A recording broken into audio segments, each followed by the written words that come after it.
What's up, y'all? We're gonna do some more studying for the bar exam. Let's begin today's video. We're gonna go back over agency. Just very briefly summarize what we started with. So creation of agency relationships. You could have three elements: assent, benefit, and control. Create an agency, you need assent, benefit, and control. To create an agency, you need assent, benefit, and control. Don't forget that. There are three types of agency relationships. You have universal agent, you have general agent, and you have special agent. Special agent, kind of like 007, actually a little different. You don't get cool gadgets, but something like that. Terminating agency relationship. You can terminate an agency relationship through a manifestation by either party that is terminated, expiration of a specified term of authority, death of the principal or agent, or incapacity. Termination of agency relationship. Manifestation, expiration, death, or incapacity. Manifestation, expiration, death, or incapacity. Manifestation, expiration, death, or incapacity. There we go. Then we have this thing called actual authority. A principal is bound to a contract entered into by its agent if the agent had actual authority. There are two types. There's express authority and implied authority. You have express and implied authority. To give actual authority, it can be given through express authority or implied authority. Then you have apparent authority. Apparent authority bound a principal if the agent had apparent authority. Apparent authority will exist when a third party reasonably believes the agent had authority and the belief is traceable from the principal's manifestations. What else do we have? Inherent agency power. Protects third parties when dealing with agents even if there's no actual or apparent authority. Two groups of inherent agency power. First group subjects an employer to liability when an agent acts in furtherance of employer's business and his conduct harms a third party. Second group, if an agent violates the principal's orders and there's no actual or apparent authority, inherent agency applies. When the agency relationship exists and the agent engaged in acts that are generally of a kind that would fall within his actual authority. Inherent agency power was eliminated in the restatement third of agency. So if we're in a jurisdiction that has adopted the restatement third of agency, there's no inherent agency power. Ratification. Ratification makes the principal liable for an agent's contract entered into without authority. Ratification will occur when the principal has knowledge of all material facts or contract terms and assents to the contract through words or conduct. Agent's contractual liability.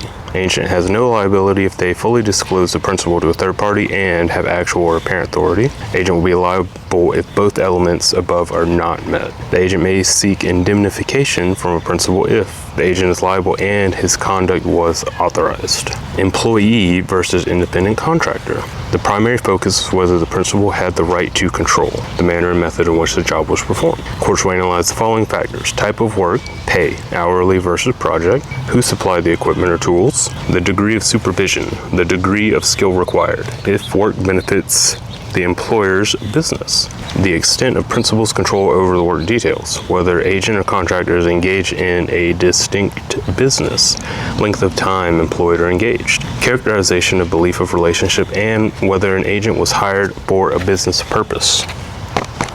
Respondeat superior doctrine. Employer is liable for an employee's negligent acts if the employee was acting within the scope of the employment. The employee acts within the scope of employment when performing work assigned by the employer or engaging in a course of conduct subject to the employer's control. Time, place, and purpose test. To determine the scope of employment, courts analyze whether the conduct is the kind the employee is employed to do, occurs substantially within the authorized time and space limits, and is motivated in whole or part to serve the employer. Intentional torts. These are generally outside the scope, except for these exceptions. The act was specifically authorized by the employer, the act was driven by a desire to serve the employer, or the act was the result of naturally occurring friction from the type of employment. This is not within the scope of employment. Conduct is not within the scope if it's unrelated and not intended to serve any purpose of the employer. except for the below exception. Liability if respondeat superior doctrine is inapplicable. Principal or employer will be liable if the agent acts outside the respondeat superior doctrine if the principal intended the conduct or consequences. The principal is negligent or reckless in selecting, training, supervising, or controlling the agent. It is a non-delegable duty, or the agent had apparent authority. The agent's actions taken within apparent authority constitute the tort, and the third party reasonably relied on such authority. Liability for independent contractors. Generally, employer or principal has no liability for an independent contractor's torts. Exceptions: inherently dangerous activities, non-delegable duty owed by the principal. Estoppel: the principal holds out the contractor and his agent. Third party reasonably relied on contractor's skill, and the third party suffered harm. Got that? Duties owed by agent to the principal. Duty of care. Duty to use reasonable care when performing agent's duties. Duty of loyalty. Duty to act solely and loyally for the principal's benefit. Duty of obedience. Duty to obey all reasonable directions of the principal. And this is where we get into partnerships. That was all for agency. Let's look at partnerships. General partnership. General partnerships created when two or more persons, co-owners, carry business for profit. Creditor versus partner. Creditors are not partners in the general partnership. Then we have a limited partnership. It's composed of limited partner and at least one general partner. Then we have a limited liability partnership. This can be created from a general partnership or a limited partnership, and it does not create a new partnership. It just transforms it. So the general partnership or the limited partnership will still be liable for things that they are liable for. You remain liable for obligations before you became an LLP. And we have some power and authority of the partners. We've got authority to bind the partnerships. The partners can do this. Ordinary course of business. If you're acting within your ordinary course of business, it will bind the partnership. Implied actual authority. Implied actual authority is also known as incidental authority. The partner may take actions reasonably incidental or necessary to achieve the partner's authorized duties. Apparent authority. A partner has apparent authority for acts conducted within the ordinary course of the business or the kind carried on by the partnership. But a partner's acts will not bind the partnership when the partner lacked authority and the third party knew of a lack of authority. Authority to bind the partnership after dissolution. You can only bind the partnership after dissolution if you are winding up business. Your actual authority for after dissolution is limited only to acts appropriate for winding up the business. Or, that's for actual authority. For apparent authority, if you're doing stuff that the partnership would have normally done and the third party did not have notice of the dissolution. Liability of partners. Liability of general partners. You have personal liability. General partners are personally liable. Incoming partners admitted into an existing partnership are not liable for obligations incurred prior, but you do risk losing your capital contributions. Judgment enforcement against partners' personal assets. They're usually not able to go after personal assets unless they're brought into the action and the partnership does not have enough to cover the enforcement decision. The assets are exhausted or insufficient to satisfy the judgment. Limited liability of partners. Limited partners are not personally liable for obligations of the LP. Exceptions. Liable for your own misconduct. You're at risk of losing capital contribution to the partnership, or you can become personally liable if the partnership participates in management. This depends on jurisdiction. ULPA, ULPA earlier versions, or RULPA, you have different types of personal liability based on your management position. Liability of limited liability of limited liability partners. Under RUPA,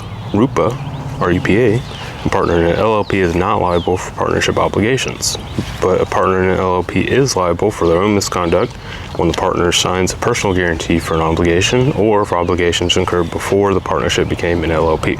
Rights of partners. Sharing of profits and losses. Unless otherwise assigned, profits are shared equally. Losses are shared in the same ratio as profits. Any partner who pays more than his fair share in losses is entitled to a contribution from the other partners. Right to management and control. Unless otherwise agreed, each partner has equal rights in the management and control of the business. A disagreement from ordinary partnership business needs only be approved by a majority of the partners. Act outside the ordinary course of business must be approved unanimously. Transfer of partnership ownership. The partner can only transfer his interest in the share profits and losses and the right to receive distributions. Any other rights cannot be transferred unless the partnership agreement provides otherwise. All partners must consent for an assignee of a partnership interest to become a partner. Right to partnership property. All property acquired by a partnership is owned by the partnership, not the partners individually.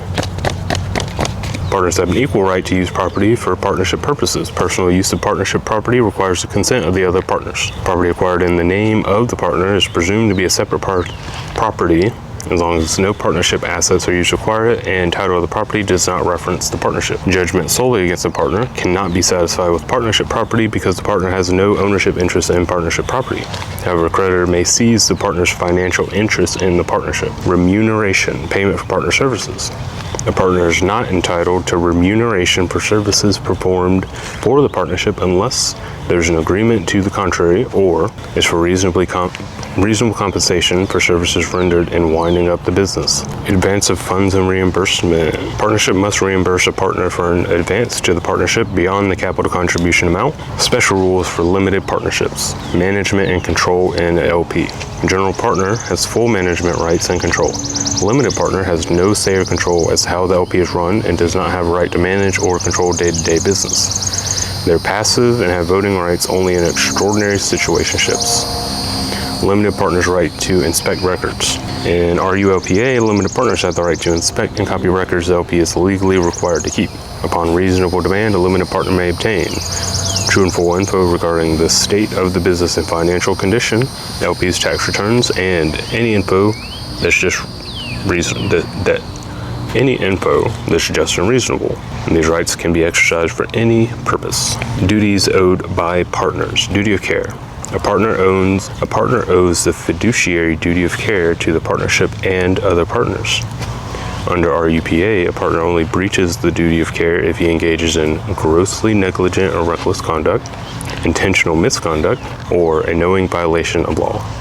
If a partnership breaches, he may be held personally liable to the partnership for any losses. A breach of duty has been found in the following situations: violating an agreement or policy of the partnership, failing to thoroughly investigate facts before entering into contracts, acting outside the scope of partnership business without the consent of other partners. Duty of loyalty. A partner owes the fiduciary duty of loyalty to the partnership and other partners.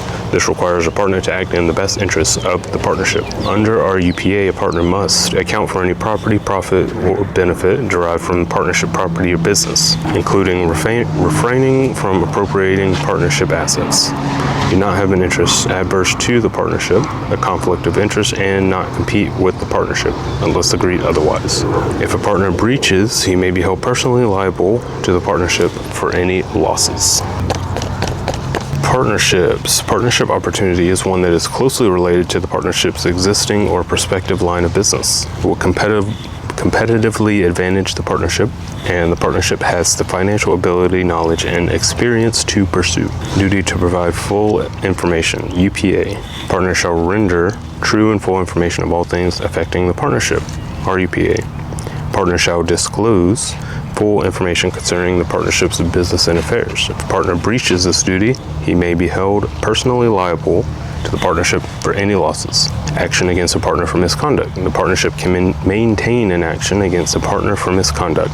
A partner can also maintain a direct action against another partner to enforce the partner's right, including an action for violating fiduciary duties. But a partner cannot maintain a derivative action. Disassociation and dissolution.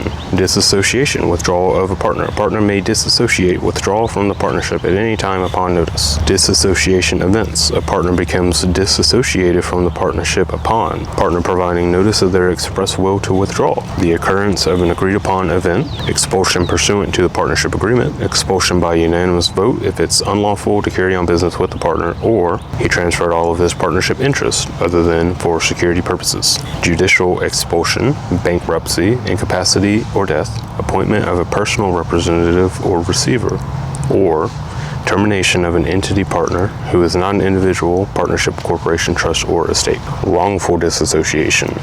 Disassociation is deemed wrongful if it's in breach of an express provision of the partnership agreement. or before the completion of an agreed upon term or undertaking. Dissolution of general partnerships. Dissolution event. Unless otherwise, dissolution occurs upon notice of partner's express will to withdraw, occurrence of an agreed upon event, the business becoming unlawful, or judicial dissolution.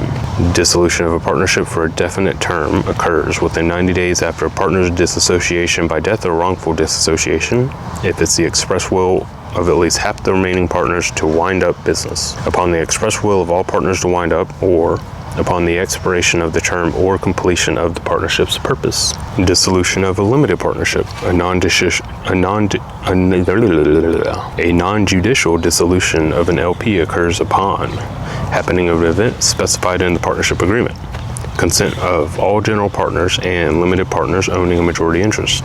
After the dissociation of a general partner, either upon consent of the partners owning majority rights to receive distributions, if LP has at least one general partner, or the passage of 90 days after the disassociation, unless the LP admits at least one general partner. 90 days after disassociation of the last limited partner, unless the LP admits at least one limited partner, or the filing of a declaration of administrative dissolution by the Secretary of State. Winding up and termination of a partnership. Dissolution versus winding up versus termination. Dissolution occurs upon the occurrence of any specified statutory event, as seen above. Winding up is the period between dissolution and termination in which assets are liquidated to satisfy creditors. Termination occurs when the winding up process is complete, the real end of the partnership, in which the partnership ceases to exist. Alrighty. We went back over agency and partnerships, and we've got 40 something pages of this to get through. I think we need to speed up a little bit. See y'all next time.